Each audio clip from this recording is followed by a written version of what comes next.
قرآن مجید فرقان حمید میں کچھ آیتیں ایسی ہیں جن کی تفاسیر مفسرین نے بیان فرمائی، اور ان تفسیروں میں یا ان آیتوں میں صحابہ اکرام علیہم رضوان کا ذکر ملتا ہے اور تفصیل کے ساتھ ملتا ہے۔ مثال کے طور پہ حضرت سیدنا صدیق اکبر، ہمارا یہ نظریہ اور عقیدہ ہے کہ آپ انبیاء کے بعد سب سے افضل و اعلیٰ ہیں۔ آپ کے بعد فاروق اعظم، پھر ان کے بعد عثمان غنی، پھر ان کے بعد مولا علی کائنات کرم اللہ وجہ الکریم۔ یہ اہل سنت و جماعت کا متفق عقیدہ ہے کہ تمام نبیوں کے بعد سب سے افضل شخصیت صدیق اکبر ہے۔ وہ کس طرح؟ ہم جب قرآن پڑھتے ہیں، قرآن ایک علم کا خزانہ ہے، علم کا سمندر ہے۔ اللہ رب العالمین نے قرآن مجید میں ارشاد فرمایا انعم اللہ علیہم من النبیین والصدیقین والشہداء والصالحین۔ ترجمہ کیا ہے؟ اللہ فرماتا ہے کہ اللہ نے انعام کیا نبیوں پر۔ کن پر؟ نبیوں پر۔ بلند آواز سے اللہ کا انعام ہے نبیوں پر۔ آگے کہا والصدیقین، اور اللہ کا انعام ہے صدیقین پر۔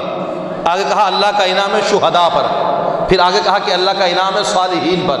یہ قرآن کی آیت ہے۔ تو قرآن کی اس آیت کی ترتیب پر اگر آپ غور کریں، انعم اللہ علیہم من النبیین والصدیقین والشہداء والصالحین، 4 جماعتوں کا ذکر قرآن کر رہا ہے کہ یہ 4 جماعتیں ایسی ہیں جن پر اللہ کا انعام ہے۔ کیا ہے اللہ کا؟ بلند آواز سے کیا ہے اللہ کا انعام؟ انبیاء کی جماعت پر، صدیقین کی جماعت پر، شہداء کی جماعت پر، صالحین کی جماعت پر۔ 4 جماعتیں تو آ گئیں، لیکن ترتیب کیا رکھی قرآن نے؟ پہلے انبیاء کی جماعت کا ذکر کیا، پھر صدیقین کی جماعت کا ذکر کیا، پھر شہداء کی جماعت کا ذکر کیا، پھر صالحین کی جماعت کا ذکر کیا۔ اگر قرآن کی یہ آیت یوں ہوتی انعم اللہ علیہم من النبیین والشہداء والصالحین والصادقین، تو کیا غلط تھا کہ اللہ تبارک و تعالی یہ ذکر کرتا کہ اللہ کا نبیوں پر انعام ہے، شہداء پر انعام ہے، صالحین پر انعام ہے، صدیقین پر انعام ہے؟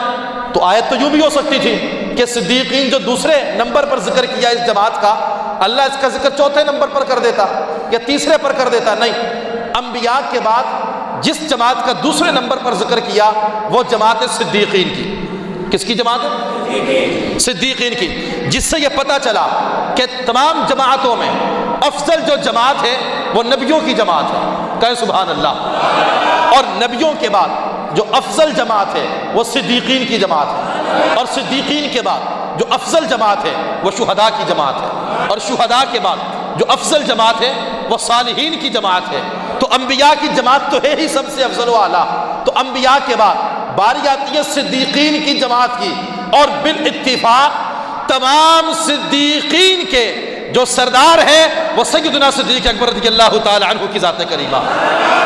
تو اگر قرآن یہ کہتا ہے کہ انبیاء کے بعد صدیقین کی جماعت سب سے افضل و اعلیٰ ہے، اور صدیقین کی جماعت میں سب سے افضل انسان سیدنا صدیق اکبر ہے، تو قرآن کی اس آیت سے پتہ یہ چلا کہ انبیاء اور رسولوں کے بعد کائنات میں سب سے افضل ترین جو شخص ہے وہ جناب سیدنا صدیق اکبر رضی اللہ تعالی عنہ کی ذات کریمہ ہے۔ اس لیے کہ نبیوں کے بعد نمبر ہی صدیقین کا ہے، اور صدیقین میں سب سے افضل کون؟ سیدنا صدیق اکبر رضی اللہ تعالی عنہ، جو کلمہ پڑھنے میں سب سے اول ہو، جو کلمہ پڑھنے میں سب سے اول ہو، اسلام قبول کرنے میں سب سے اول ہو، مصلی رسول پر کھڑے ہونے میں سب سے اول ہو، ہجرت کی رات سب سے اول ہو، جو غار میں سب سے اول ہو، اور جو مزار میں سب سے اول ہو۔ اگر وہ خلافت میں بھی سب سے اول بن جائے تو تکلیف کس بات کی ہے؟ تو پریشانی کس بات کی ہے؟ جب رسول پاک صلی اللہ علیہ وسلم نے اپنے اس یار کو ہر مقام پر اول رکھا، اگر وہ خلافت میں بھی اول ہے تو پریشانی کی بات؟ آہستہ بولتے ہیں آپ۔ حضرت علی کرم اللہ وجہ الکریم کی حدیث یہاں پر میں سناتا چلوں کہ آپ نے خود فرمایا، مولا کائنات مشکل کشا رضی اللہ تعالی عنہ نے کہ سیدنا صدیق اکبر اور فاروق اعظم رضی اللہ تعالی عنہ تمام صحابہ میں سب سے اول، اور رسول اللہ کے بعد خلیفہ بلا فصل صدیق اکبر ہیں، آپ کے بعد فاروق اعظم ہے۔ مولا کائنات نے خود کہا کہ رسول اکرم صلی اللہ علیہ وسلم نے جب آپ بیمار ہوئے تو آپ نے اپنے مصلی پر کھڑے ہونے کے لیے جس بندے کا انتخاب کیا وہ بندہ ابو بکر تھا، اور بے شک میں غائب نہیں تھا میں تو موجود تھا، اس کے باوجود رسول پاک نے حضرت ابو بکر کو حکم دیا، مرو ابا بکر فلیصلی بالناس، کہ ابو بکر کو حکم دو کہ وہ میرے مصلی پر کھڑے ہو کر لوگوں کو نماز پڑھائیں۔ حضرت علی کہتے ہیں کہ میں غائب نہیں تھا، موجود تھا، میری موجودگی میں رسول اکرم نے ابو بکر کو اپنے مصلی پر کھڑا کیا۔ میں بیمار بھی نہیں تھا، تندرست تھا، پھر بھی رسول اکرم صلی اللہ علیہ وسلم نے اپنے مصلی پر ابو بکر کو کھڑا کیا۔ لہٰذا جس بندے کو رسول اللہ صلی اللہ علیہ وسلم نے اپنے بعد ہمارے دین کے لیے منتخب فرما لیا، اگر ہم نے اسی بندے کو رسول اللہ کے بعد اپنی دنیا کے لیے منتخب فرما لیا تو اس میں کوئی محسوس کرنے والی بات نہیں ہے۔ رسول اللہ نے ان کے لیے دین کا انتخاب کیا، ہم نے انہیں دنیا میں اپنے لیے منتخب فرما لیا۔ دین میں کیسے منتخب کیا رسول پاک نے؟ کہ اپنے مصلی پر حضرت ابو بکر کو کھڑا فرما دیا۔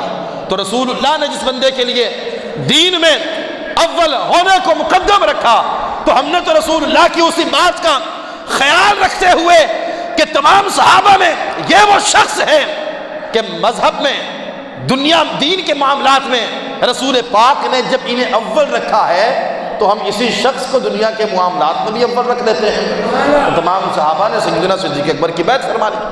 تو یہ بات قرآن کی اس آیت سے واضح ہوتی ہے کہ سیدنا صدیق اکبر رسول اللہ کے غلام ہیں، اور پھر ساری کائنات صدیق اکبر کی غلام ہے، اور سیدنا صدیق اکبر ساری کائنات کے امام ہیں۔ رسول اللہ کے بعد آپ مصلی پر کھڑے ہوئے تو خلیفہ ثانی بھی آپ کی اقتداء میں نماز پڑھتے رہے۔ کہے سبحان اللہ۔ خلیفہ ثالث عثمان غنی نے بھی مصلی پر صدیق اکبر ہے پیچھے آ کر نمازیں پڑھی، اور کہاں پیچھے اس امام کے؟ مولا کائنات، مشکل کشا، شیر خدا کرم اللہ وجہ الکریم نے بھی حضرت صدیق اکبر کی اقتداء میں نمازیں ادا فرمائی، آپ کو اپنا امام تسلیم فرمایا۔ جب علی نے نماز میں ابو بکر کو اپنا امام بنا لیا ہے تو وہ دنیا کے معاملے میں کیسے صدیق اکبر کو اپنا امام تصور نہیں فرمائیں گے؟ اصل معاملہ تو نماز کا ہے۔